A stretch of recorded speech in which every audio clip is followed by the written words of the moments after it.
أول شيء شباب أهلا وسهلا فيكم، وإحنا بحيي جميع الشباب اللي اجت، المعذورين معذورين بحكم أن في فترة عيد الأضحى المبارك. في هذه المناسبة برضو إحنا نقول كل عام وأنتم بخير، ونعد علينا وعليكم إن شاء الله بالصحة والسلامة. وزي ما كان الله تعالى في القرآن: رب اجعل هذا البلد آمنا وارزق أهله من الطيبات. نحن كوننا ابناء كفر قاسم نحب بلدنا، على هذا الاساس خلال هذا التورنير هي ايضا فرصه، خاصه نحن في فتره انتخابات وفتره سياسيه بشكل او باخر. هذه فرصه انه نتحد تحت اطار كفر قاسم ووحده كفر قاسم والوحده القسماويه، ونثبت للجميع كيف اننا جميعنا موحدون خلف المصلحه العليا لكفر قاسم. وعلى هذا الاساس انا اخر مره بحيي الجميع اللي اجوا وحضروا. ان شاء الله احنا من خلال هذا الاجتماع رايحين نتطرق لعده امور في للتورنير للايام القادمه ان شاء الله، وين التواريخ وبالنسبه للملعب، كل هذه الامور برضه ابو العبد بتطرق لها. ومبدئيا احنا كاداره برضه نثمن جهود ونشكر ابو العبد واداره البلديه قسم الرياضه على الجهود اللي هم يعملوها، على اساس انهم يسرعوا في تجهيزات الملعب، اللي على اساس برضه احنا نبلش في وقت اللي هو الملائم، ما نتاخر كثير بحكم انه برضه في ليغا وفي تدريبات وفي عده امور. خلينا نعمل التورنير في وقت مناسب، واللي هو رايح يكون في الفتره القريبه ان شاء الله. واغلب الظن في تاريخ، هذا برضه التاريخ رايح نتناقش فيه هنا، ولكن اغلب الظن انه في 14 الشهر بيجي يوم جمعه. هذا يعني اللي تداولناه في الاداره، ولكن طبعا هنا نتشاور معكم في هذا الامر، بحكم انها برضه فتره بجوز العيد وناس بتطلع ورحلات وكذا.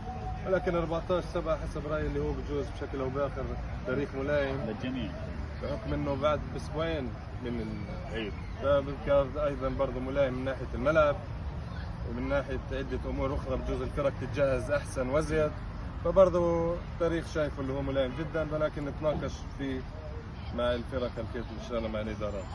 فاخرى مره الفرق ما جاتش جميع الادارات هنا مش موجودين، ولكن منيح احمد برضه بيصور ابو محمد على اساس برضه الكلام يوصل للفرق الثانيه.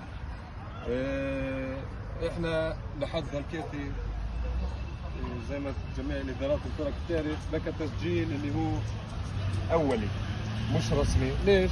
بحكم انه ما كان الملعب جاهز بشكل رسمي، كان الامر بضباب. على هذا الاساس اليوم صار بشكل رسمي بعد ما الملعب اتجهز. احنا بنقدر نقول انه التورنير السنه سيقام بشكل رسمي زي ما كنا في التواريخ اللي رايح نتفق عليها، وخاصه وانه الملعب اليوم تم تجهيزه وكانت اخر التجهيزات، ضايل بعض الامور. بكره مره ما بدي اتوسع فيها، ابو العبد شو بتوسع بشكل ازيد واوسع في الموضوع تاعي الملاعب. ولكن بشكل او باخر الملعب جاهز لاستقبال التورنير. احنا بنعمل التجهيزات برضه من ناحيه اداريه، من ناحيه امور اخرى، وبرضه الفرق تتجهز في هذه الامور.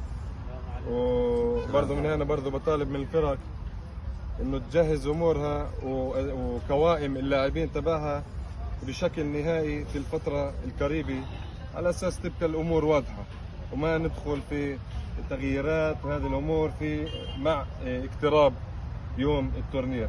يعني من حكم تجارب من سنين سابقه باكو كثير فرق لما نكرر بيصيروا كلنا نغير ننكل نسوي. هذه الامور ناش تصير السنه، خلي الامور تبقى منظمه ازيد ومرتبه ازيد.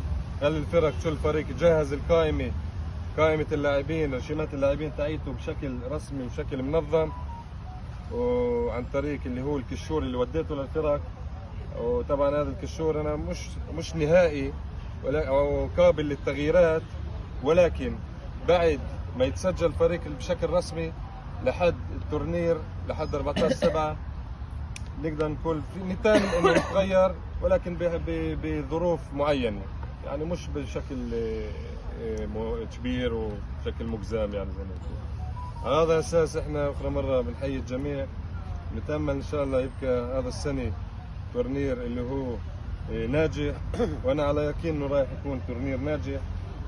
خاصة اخرى مرة انا ما بحب كنت بدي اتطرق كثير لفترة الانتخابات، خاصة انه بسبب انه احنا في فترة انتخابات نقدر نثبت للجميع انه رغم اختلاف التوجهات الا انه احنا موحدين خلف مصلحة كفر قاسم العليا، واحنا موحدين خلف تورنير كفر قاسم، واحنا هنا عن طريق هذا التورنير نعمل اجواء مختلفة ومبهجة ازيد في مدينة كفر قاسم، وعلى اختلاف الامور السياسية اللي بشكل او باخر بجوز تخلي الناس تختلف في التوجهات، ولكن الرياضة هي بتوحدنا من خلال تورنير كفر قاسم.